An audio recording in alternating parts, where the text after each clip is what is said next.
Continuamos aquí en Tenemos Otro Plan y venimos recorriendo durante esta semana un poco del pensamiento de Nietzsche, de Deleuze y la filosofía, tratando de adentrarnos, como decíamos, en ese mundo, a bucear en un mundo en el que a veces sentimos que hay que aguantar el aire, hay que sumergirnos a veces por demás y sentir que podemos llegar a asfixiarnos, pero sabiendo que si salimos vamos a salir renovados con otro aire, con otra potencia de pensamiento. Estuvimos describiendo algo de lo que son esas fuerzas activas y las fuerzas reactivas, ese diferencial, tratar de comprender el sentido de las cosas, evaluando esa interpretación, ese modelo, ese modo de interpretación del mundo que proponía Deleuze, dejando atrás algo de lo que son las formas aprisionadas de la trascendencia, de las ideas abstractas que aprisionan la vida, la multiplicidad y la pluralidad de la vida, el devenir. Teníamos muchas ganas de charlar estos temas con el querido Diego Stulbar, que es pensador, filósofo y que coordina, bueno, numerosos talleres de pensamiento, de escritura, que lo pueden encontrar en Lobo Suelto, en la página, muchos de sus textos, entre otros medios. ¿Cómo anda, Diego? Buen día, gracias por estar ahí. ¿Cómo va, Federico? Un honor o un placer tomar un rato de la mañana para hablar de estos temas con vos. Qué lindo, qué lindo. La verdad para nosotros también ayer conversamos eso fuera de aire, de que bueno, estamos, no solo nosotros, porque la sospecha, la intuición tal vez, probablemente contraintuitiva, de que estos tiempos de tanta emergencia requieren en realidad, digo no porque nos parezca a nosotros, que también los oyentes están un poco agotados de la noticia del día, de ese rulo de la noticia que se repite y que también a todos nos hace falta y nos viene bien un poquitito de sumergirnos en otra profundidad. Y eso nos da la posibilidad de la filosofía, especialmente la de Nietzsche, la de Deleuze. ¿Cómo describirías el pensamiento o la filosofía de estos dos pensadores como para arrancar? ¿Por qué meternos con ellos? Bueno, gran pregunta. Yo creo que hasta que uno no se mete con Nietzsche no tiene idea de lo que se está perdiendo. Pero solamente entrando en Nietzsche uno se entera. Y por supuesto hay millones de maneras de entrar en Nietzsche, millones de maneras de perderse en él y quizás haya maneras de salir de él. Yo eso no lo conozco, nunca logré salirme, digamos, ¿no? Y por supuesto, digamos, estás llevando de lecturas en traducciones malas, en lecturas muy poco sistemáticas, y es más bien el hecho de entrar a conversar con una especie de interlocutor salvaje y brillante, ¿no? Que muy complejo, muy difícil de asir, que además en la historia del siglo XX, digamos, ha jugado papeles muy ambiguos y muy complejos. Entonces no se trata para nada de agarrar una doctrina, ¿no? Como se dice hoy en la política argentina, ¿no? Una doctrina clara que nos salve, sino todo lo contrario, ¿no? El ímpetu de un pensamiento caótico, agudo, filoso, provocador, abierto, que yo creo que nos saca de esta especie de buena onda un poco canchera con que el progresismo intenta dar sus disputas políticas y que lleva a construir un personaje para mí deleznable, digamos, ¿no? Que es aquel que no se pone en juego a sí mismo a la hora de pensar los problemas. Con Nietzsche ese sacudón es impresionante, ¿no? Empecemos por decir que para Nietzsche ser sincero quiere decir ser capaz de revisar las capas de mentiras de las que estamos hechos. Mm. Con lo cual, digamos, si yo te digo, vos, bueno, decime realmente lo que pensás, tengo que esperar una buena mentira. Porque para llegar a lo que pensás tendrías que atacarte a vos mismo con tanta fuerza, ¿no? Que quizás esa fuerza con la que deberías revisarte no te deja afirmarte de una manera comercial, agradable y mercantil como estamos obligados a hacer normalmente para ser aceptados. Entonces, yo diría que en principio, leer a Nietzsche, enfrentar a Nietzsche, lleva tarde o temprano a enfrentarse a uno mismo de una manera muy aguda, muy filosófica, muy productiva también. Y Deleuze me parece que es otra cosa. Deleuze me parece que es un ángel, ¿no? Que se posó sobre Nietzsche, pero también sobre Spinoza y también sobre Bergson, y con todo eso armó una retórica filosófica propia, ¿no? Que es absolutamente extraordinaria, es la experiencia de la máxima libertad del pensamiento. Y me parece que estamos en una época en donde justamente este libro hermosísimo, Nietzsche y la filosofía, que le dedicó Deleuze en los años 60 a Nietzsche y que provocó la pasión de Foucault, ¿no? Foucault lo quiso conocer a Deleuze ahí. Deleuze no era uno de estos grandes filósofos franceses de la École Normale, etcétera. Era un filósofo más de provincias, más periférico, y con ese libro, digamos, hizo notar su brillantez. Yo creo que con Deleuze y con Nietzsche hoy enfrentamos la cuestión de si las filosofías de la afirmación, si las filosofías de la libertad, de si la filosofía es la diferencia, pueden tener un destino que no sea el neoliberal. ¿No? Porque, digamos, son todas palabras, las que nosotros leemos en esos autores, que hoy reivindica con mucho más fuerza el neoliberalismo reaccionario fascistoide que la izquierda. Entonces, pero eso no puede ser así, digamos. Nosotros no podemos permitir que eso ocurra, porque justamente el modo en que los neoliberales fascistoides agarran esas palabras es aniquilando ese pensamiento. Entonces me parece que hay una tarea de lectura ahí muy vital en términos individuales, también yo creo que en términos colectivos. Yo leo estos grupos de estudio y siempre el efecto es extraordinario, ¿no? De leer a este Deleuze de Nietzsche, pero también me parece que hay una tarea de la filosofía. Deleuze lo decía así, ¿no? O sea, la filosofía sirve para ser menos estúpidos, para ser menos estúpidos. Y si uno declara que dada la estupidez que nos agobia en nosotros mismos y en la sociedad, ha triunfado, Deleuze respondería, no ha triunfado. Si ha triunfado con la filosofía actuando, imagínate lo que hubiera sido sin la filosofía resistiendo. Es decir, la filosofía es un instrumento de lucha contra la estupidez, también en nosotros mismos. Bueno, ayer el título que proponía Mariano Pacheco, con el que conversamos también sobre estos temas, era ¿es posible combatir la propia estupidez? Y es algo vital poder hacerlo en estos tiempos, sin duda en que nos encontramos como acorralados por identidades que parecieran incómodas todas, como que nos tenemos que encasillar en algún lugar, y me parece que lo que veníamos describiendo es que esas modalidades, esos modos abstractos, lo que hacían es aprisionar la vida, aprisionar nuestra pluralidad, y que creo que vos proponías en la última entrevista la necesidad de una nueva ontología, de una ontología de la pluralidad, que nos permita, bueno, destacar o poner en primer término las fuerzas activas sobre las fuerzas reactivas, esas del hombre domesticado, decía Nietzsche, que son las fuerzas del nihilismo a las que hemos llegado después de tantos siglos de trascendencia. ¿Cómo describirías este juego de fuerzas en Nietzsche, esta diferencia que también nos constituye y que siempre nos empecinamos en negar, ¿no?, en el mundo, y como si fuera un problema y la única solución sería imponer una verdad, encontrar una para todos y para todos los tiempos? Bueno, lo dijiste muy claro, ¿no? Una verdad para todos es teología. Nietzsche rompe con eso y dice el sentido es plural.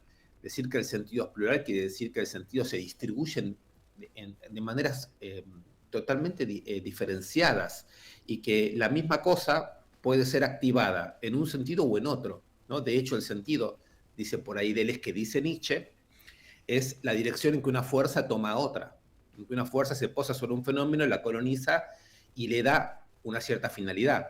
Pero cualquier cosa que ha tenido diversas finalidades a lo largo de la historia nos muestra que el sentido es múltiple, que toda fuerza puede, digamos así, tener simpatías o tener relaciones con más de otra fuerza. Entonces, ahí Nietzsche hace una cosa extraordinaria, que es pensar que nunca existe una fuerza sola, que eso es idealismo filosófico, que fuerzas hay por lo menos dos, y siempre suele haber más, porque el valor de una fuerza solo surge del encuentro con otra fuerza. Una fuerza sola es una idea abstracta, en el sentido de la mala abstracción que dijiste vos, que es separar algo de la realidad, ¿no? Y después suponer que eso que uno separó de la realidad tiene más fuerza que la realidad misma. Pero cuando uno ve las fuerzas conectadas entre sí, que, dice Deleuze, es la única manera en que existen. Nietzsche nunca pensó una fuerza, siempre pensó por lo menos el cruce o el encuentro de dos. Ahí las fuerzas retroactivamente se enteran de su propio valor. Una fuerza no es activa ni reactiva hasta que no se ha encontrado con otra, y ahí se entera, digamos así, la magnitud y naturaleza que esa fuerza adquiere en el encuentro con otra. Entonces llamamos fuerzas activas a las que intentan llegar hasta el final de sí mismas, y reactivas a las que se defienden de la fuerza de la otra. Ahora, como dice Nietzsche, como dice Deleuze, Nunca hay una fuerza activa separada de una fuerza reactiva ni viceversa. Como ese valor surge del encuentro, toda unidad siempre ya tiene fuerzas internas trabajándole desde adentro. Se llama fuerza activa aquella que dentro de una unidad manda, y se llama fuerza reactiva aquella que dentro de una unidad adapta. Y el gran problema del nihilismo, decía Nietzsche, es cuando mandan las fuerzas reactivas. Cuando en la unidad de fuerzas, que es eso que llamaba Nietzsche voluntad de poder, son las fuerzas reactivas las que toman el poder. Y esto, dice Deleuze, es el gran hallazgo de Nietzsche. El hecho de que aquello que es reactivo, aquello que es reaccionario, aquello que es adaptativo, pueda tener poder sobre la fuerza conquistadora, ¿no? Entonces ahí surge un programa extraordinario, porque si lo que hay son fuerzas adaptativas, lo que hay es una suerte de aceptación de los valores dominantes de una época, o de esa unidad, o de esa situación. En cambio, cuando mandan las fuerzas colonizadoras, digamos así, hay una hostilidad respecto de los valores dominantes. El propio Nietzsche llama eso hacer filosofía con el martillo en la mano, rompiendo los valores dominantes. Y esto es una gran discusión con los que leen a Nietzsche en un sentido neoliberalizante o fascistizante, ¿no? Diciendo que los valores dominantes son los de la izquierda, son los del moralismo, y que eso hay que romperlo en función de una liberación de las fuerzas productivas y de una creatividad de mercado. Mientras que nosotros sabemos muy bien que los valores dominantes de nuestra sociedad coinciden exactamente con la forma en que el capital produce valor. Y que ese valor es el que hay que romper. Por lo tanto, nos preguntamos, ¿por qué nuestras capacidades colonizadoras creativas, activas, creativas, digamos así, han quedado tan docilizadas? ¿Qué tipo de reactividad nos carcome, no? Sí, y bueno, ahí entra otro término, lo nombraste al pasar, pero es fundamental en su pensamiento, que es la voluntad de poder, que también ha sido interpretada de maneras tan diversas, justificando algunas cosas que, bueno, desde nuestra lectura, de la lectura de Deleuze también, sería impensable, ¿no? Cómo se pudo adaptar a ese pensamiento fascista, por ejemplo, en Alemania, pero que sin embargo habla de otra cosa, habla de lo que Deleuze llamaba el deseo o la potencia de Spinoza. ¿Cómo podríamos entender la voluntad de poder y para qué nos sirve, ¿no? Bueno, es muy interesante el modo en que Deleuze lo lee a Nietzsche, ¿no? Es una de las grandes lecturas de Nietzsche, hay Heidegger, hay otras lecturas de Nietzsche, ¿no? Pero la lectura que hace Deleuze de Nietzsche se funda en la idea de que la noción de voluntad de poder, tal como Nietzsche la hubiera querido pensar, ha sido mal entendida. Es como si la voluntad de poder hubiera querido decir voluntad de tener poder. Deleuze se ríe de eso, ¿no? Dice, esa es la forma más baja de comprender la voluntad de poder. Es la voluntad de poder en su dimensión más degradada, más elemental, más reaccionaria. La voluntad de poder, dice Deleuze, aclara Deleuze, dice a Nietzsche, que leerlo de la siguiente manera. Voluntad de poder no quiere decir la voluntad de tener poder. Quiere decir potencia. Quiere decir poder hacer y pensar, para decirlo en términos de este espinosismo, ¿no? Recordemos que Deleuze ha hecho fórmulas mágicas que le han permitido decir que el Spinoza y Nietzsche son prácticamente lo mismo. Esto es muy discutible, pero Deleuze lo hace con tanta gracia que yo suelo aceptarlo, ¿no? Entonces, si jugamos a los pases de magia de Deleuze, digamos, voluntad de poder en Nietzsche tendría alguna conexión con la idea de potencia en Spinoza. Ahora, si la voluntad de poder es el tipo de potencia que un querer puede desplegar, ¿sí? De potencia propia, insisto, de hacer y pensar, podríamos decir que con Nietzsche lo que se abre es un gran territorio de evaluación, de diagnóstico de qué voluntades están en juego. ¿Qué tipo de querer es aquel que está en juego en fenómenos políticos, sociales, culturales, estéticos? ¿No? O sea, es la vida misma la que adquiere estas formas de un querer. Entonces me parece que ahí tenemos esto que dijiste vos, el gran diagnóstico de una voluntad de poder nihilista, que quiere la nada, que ya está agotada, que ya no quiere crear nada nuevo, que entra en guerras y en disputas solo para atribuirse a sí mismo los valores dominantes de una época, y está este gran llamado al nacimiento de una activación de un querer nuevo, ¿no? Que es lo que Nietzsche quizás venía a anunciar, lo que Zaratustra anuncia, ¿no? Después del último hombre, después de la muerte de Dios, tiene que haber una nueva alianza con el cuerpo y con la tierra, tiene que nacer una especie de querer nuevo o de potencia que sea capaz de superar este nihilismo, este abrazo a los ideales, al idealismo que Nietzsche denuncia, y esta, digamos así, reencuentro con una inocencia creadora, que recordemos, en nuestra época fue usurpada por el lenguaje del mercado. Y creo que esta usurpación es un tema de la lectura de este libro. Podríamos decir, durante mucho tiempo hubo una izquierda marxista que intentó leer todo esto en términos de una política marxista. Podemos decir, estamos ante la crisis de esa configuración. Pero la crisis de esa configuración, y esto es un elemento para mí fundamental, es una crisis en relación a que pudiera haber un modelo estatal capaz de expresar las filosofías críticas. Eso es lo que fracasó. Lo que no fracasó en esa alianza es la idea de que la idea de crítica en Marx y la idea de crítica en Nietzsche, articuladas, dan lugar a un instrumento poderosísimo para tratar de entender cuál es la voluntad de poder que aparece como subjetivación ligada a la lógica del capital. Eso sí está vivo, eso sí que está, es una especie de gran legado para nosotros, que consiste simplemente en esto, en poder decir las maneras en que queremos, las maneras en que pensamos, la manera que nos organizamos, son expresión de la voluntad de poder capitalista, que quiere la nada y que se presenta como valor dominante. Nuestras vidas políticas suelen ser tratar de hablar, tratar de intercambiar, tratar de parecernos lo más posible a que los modelos de capitalistas, digamos, de sociabilidad nos proponen. De ahí la importancia de leer a Nietzsche, o de leer a Deleuze, o de leer a Marx, junto con estos dos autores, y tratar de recordar que las verdades que se suelen afirmar son verdades de estas formas muy pobres del poder, ¿no? Sí. Vos sabés que pienso, trato de ponerme en el lugar a veces de los oyentes que acá reciben lugares tan diversos. Nosotros tratamos, y esto me parece lo más importante, los profesores que yo más admiré eran los que se apasionaban con un autor, aunque fuera su principal enemigo, ¿no? Como hizo Deleuze con Kant, por ejemplo. Hay que apasionarse, me parece que vale la pena meterse como si uno le creyera profundamente. Y después veremos, después cada uno hará su proceso. Pero nos parece que es central. Mirá, la semana pasada tomamos como tema de toda la semana, tuvo que ver con el control de las emociones, con la inteligencia artificial, lo hablamos con Ariel Penisi, con Agustín Valle, con varios otros que estamos frente a ese peligro, es decir, la idea del hombre como máquina, del ser humano como una capacidad inerte, un cerebro, una inteligencia que solamente procesa datos, es decir, no estamos hablando caprichosamente de estas cosas, de la fuerza de la vida, porque se nos ocurra, sino porque de verdad estamos frente al umbral de la construcción de un ser humano inerte, y Nietzsche habla de esa atmósfera del resentimiento, de ese lugar del odio, y por otro lado de poder desatar eso. También conversábamos sobre cómo se nos ha hecho casi constante la idea del malestar en la sociedad, ¿no?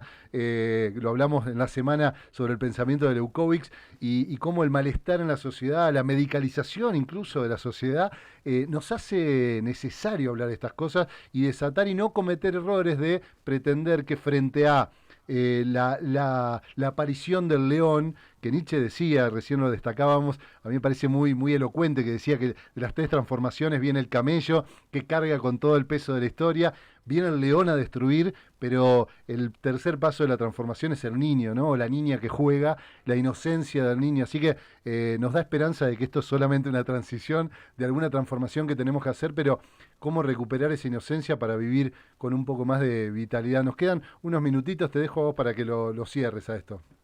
No, bueno, sí, digamos, yo creo que en torno a Nietzsche lo que se puso en el centro de la filosofía, y es algo que Foucault y Deleuze en los años 60 y 70, digamos, terminaron de dar forma, es la noción de vida como, no como un objeto, la vida no como un objeto, sino que la vida misma como el campo problemático. Y efectivamente hoy hay formas nuevas de colonización de la vida, desde la inteligencia artificial, los algoritmos, ciertas formas de capitalismo semiótico, automatizaciones informacionales, etcétera. Y frente a eso nosotros nos preguntamos, la vida no puede ser solo esto. Hay en la vida otra riqueza, otras pulsiones, otras posibilidades. Y ahí la filosofía de Nietzsche lo que permite es abrir todo ese campo, conocer todos los matices, investigar las intensidades, comprender esto en términos de pluralidad, y entonces así, digo, ahí sí, decidir qué formas de vida vamos a acentuar, vamos a afirmar, vamos a asumir. La ética de Nietzsche es la ética del gran jugador, ¿no? Digamos, asume que la existencia de cada quien es un azar, nadie elige lo que le toca, pero luego ese azar debe ser afirmado. Y la capacidad de afirmar aquello que nos toque nos da la potencia para seguir jugando. Que la inteligencia artificial sea la última palabra sería lo propio de un mal jugador, ¿no? Que quedó atrapado en su jugada. Pero la posibilidad de abrir como pluralidad de la vida, de afirmar la contingencia, de afirmar el azar y afirmarlo de manera tal de poder asumir siempre la posibilidad de un juego abierto, yo creo que eso es lo que nos toca. Esto quiere decir también el hecho de que ante los valores dominantes de una época, el pensamiento y la filosofía tienen que aparecer con un hacha en la mano. No hay otra manera de pensar que yendo más allá del modo en que se nos imprimen y se nos imponen una serie de horizontes cerrados, muy, muy limitados, respecto de qué lenguajes usar, qué formas de vida utilizar, qué imágenes ostentar. Digamos, la filosofía siempre pide más. Y yo creo que nos toca hacer, con Nietzsche y con Deleuze, siempre un esfuerzo más. Diego Stulberg conversaba con nosotros aquí en la mañana de Tenemos Otro Plan. Gracias por estos minutos y seguro que te volvemos a convocar prontito, ¿eh?